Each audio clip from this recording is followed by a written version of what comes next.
Hello my good friends, welcome back to another video. Today we're going to be looking at the absolutely horrific situation on Nauru, where the Australian government imprisons asylum seekers that are attempting to reach Australia. Before we get into it, I just want to thank my wonderful patrons.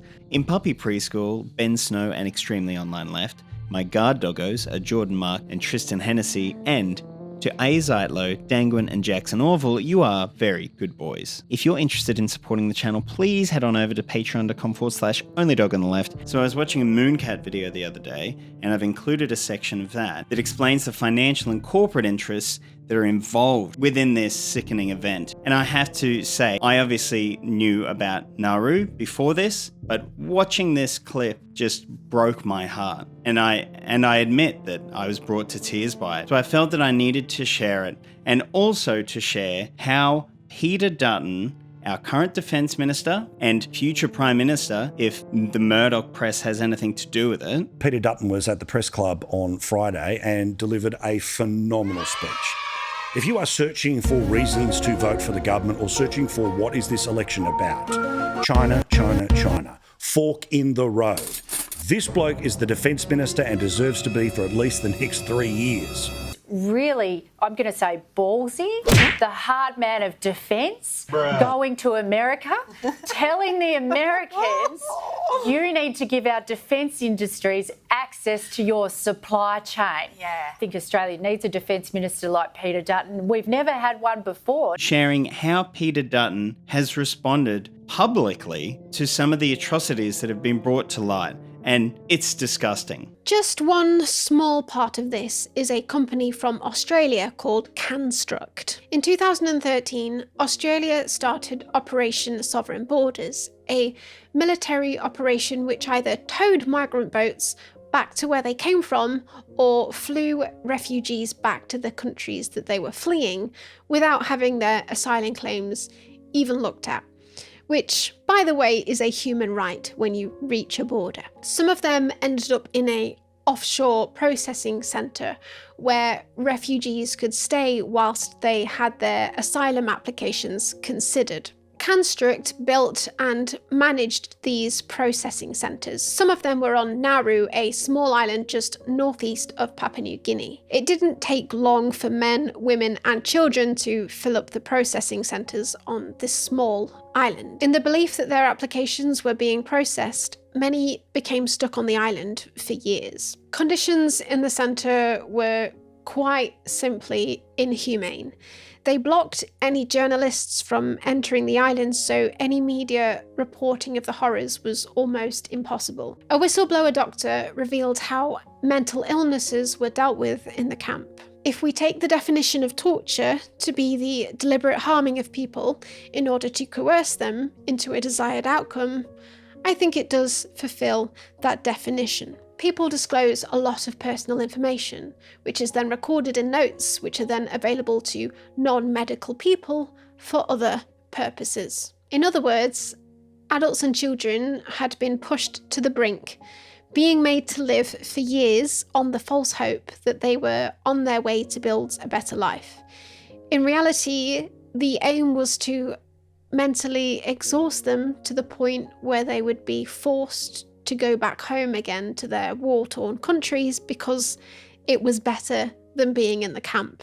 The detainees were tortured basically until they were severely mentally impacted, would act out, and then these acts would then be recorded and used when their asylum applications were eventually considered. Dr. Young said a third of adults and children in the detention system had what he called a significant level disorder. If they were living in Australia, that would require the care of specialist medical health services. The figures only got worse as detainees stayed longer in detention. After a year, it approaches 50%. If you go on Construct's website right now, you can see a promotional video. In one of them, they boast about how quickly they were able to rebuild a camp after the exhausted residents burnt it down during a riot. Construct was worth $8 and had not commenced training when it was offered the contract by the Australian government. They're now worth $1.6 billion. This is an industrial complex which sells weapons to countries at war. It profits from the suffering of people, and it will be funded by the taxpayer. The numbers in the centre slowly dwindled down to zero after the asylum seekers had all either been sent home or taken in the US. In August this year, the IPCC released a report, Code Red for Humanity. 1 month later, Australia signed a new contract to open the centre again. Peter Dutton defends Nauru policy after refugees told to separate from family. Department sources and sources on Nauru say it is unofficial policy to use family separation as a coercive measure. The Australian government has defended a policy encouraging refugees held on Nauru to sever ties with their families, including relinquishing all rights to ever see their children, in order to be considered for resettlement in the US. The Immigration Minister Peter Dutton said on Wednesday that Australia's policy would not change, but the UN Children's Agency and parliamentarians have all urged Australia to uphold international law and the unity of families. Several hundred refugees have been brought to Australia from offshore processing centres for medical treatment not available in Nauru and Papua New Guinea. In dozens of cases, their immediate family members have been left on offshore islands and told that if they want to be considered for resettlement under the US deal, they must abandon their families or encourage their families to return to offshore processing, even in defiance of doctors' advice.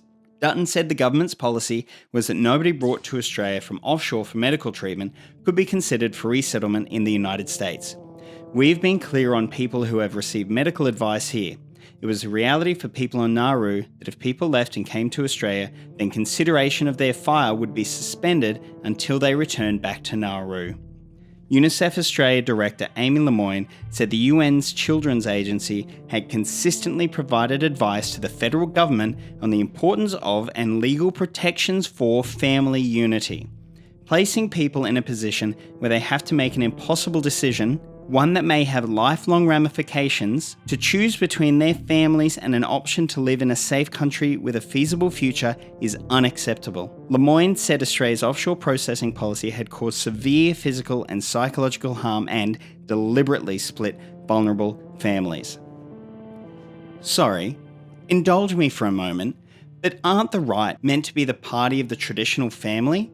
Of the nuclear family, of family unity, as the family as the central social unit? They're not though, are they? Clearly, people like this do not actually care about it. It is lip service. Peter Dutton condemned for vile and offensive Nauru rape claims. Home Affairs Minister claimed that pregnant rape victims were trying it on by seeking abortions in Australia. Peter Dutton's claim that pregnant rape victims on Nauru were trying it on by seeking abortions in Australia and then changing their minds is an appalling act of politicisation and victim blaming, federal politicians, advocates and lawyers for the women have said. On Thursday, the Home Affairs Minister was objecting to laws that allow critically ill refugees and asylum seekers to get treatment in Australia when he claimed that many of the 1,000 or so brought to Australia were not actually sick. Some people are trying it on, he said. Let's be serious about this. There are people who have claimed that they've been raped and come to Australia to seek an abortion because they couldn't get an abortion on Nauru. They arrived in Australia and then decided they were not going to have an abortion. They have the baby here, and the moment they step off the plane, their lawyers lodge papers in the federal court which injuncts us from sending them back. Dutton provided no details to back his claim, including the number of cases he believed were trying it on, but lawyers who have acted for multiple rape victims on Nauru said this applied to none of their clients. Jennifer Canese, Principal Solicitor for Social Justice Practice at Maurice Blackburn Lawyers, said the rapes of the women her firm represented had been reported and documented by authorities. These are women who are victims of violent crimes, and to say that their motivation is anything other than wanting to recover from those crimes is disappointing, she said.